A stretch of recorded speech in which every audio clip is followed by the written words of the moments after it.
Sayang, kamu lagi ngapain? Kopi lo nyapa toh? Cuma aku kangen. Aku ngapa nih? Keluarin yuk. Obok nih kangelan obok kan ngetok nih. Lah.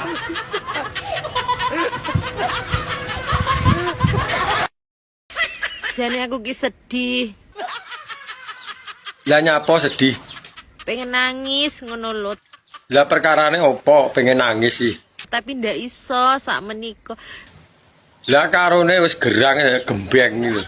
Rasane ki begegek nek kene iki lho, Mas. Ndak iso diulu, ra iso dilepeh, ngerti dhewe kan rasane, Mas. Yo ndang disurung banyu sak ember ngono to. Lak ndang lego.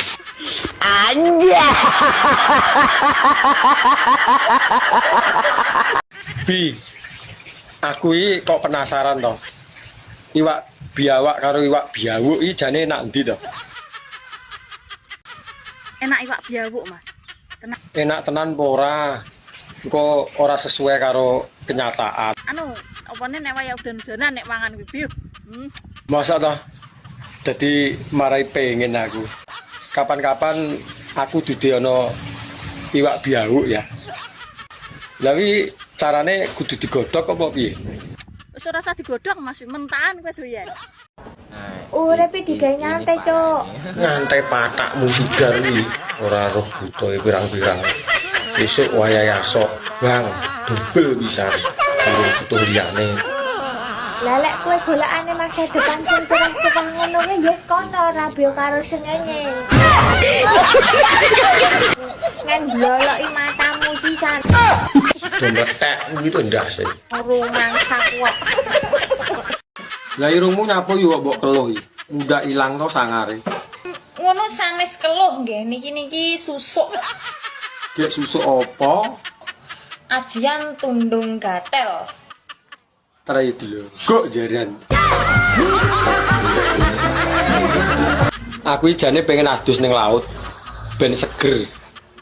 Tapi wedi ndokmu dadi ndok asin. Berarti nek prinsipmu ngono nek wong wedok adus ning laut yo kacange dadi kacang asin ngono. Lah apa ndek kacang? Blok. Yo kok jaran. Bi. Aja sok lungguh ning lemah lho. Jagani nek kacangmu tukul lho. Tukuli rumangsamu kacangku ki melet mengisor ta. Ya yo mbuh aku lho urung tau roh kacangmu. Kok iso merambat teko lemah ki. Yo jagani, engko nek tukul malah sulaya to. Kowe ya tak kandhani wong lanang-lanang ya. Mbok kandhani apa?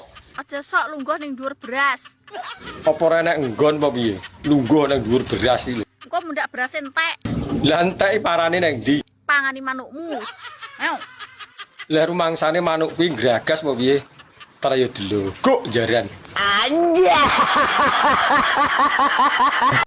Sing ayu iki pancen akeh, tapi sing gawe ndas ngulu bendina iki mur kowe tok. Tar yo delokok jaran iki. Mentolo tak cites ya, tapi eman-eman.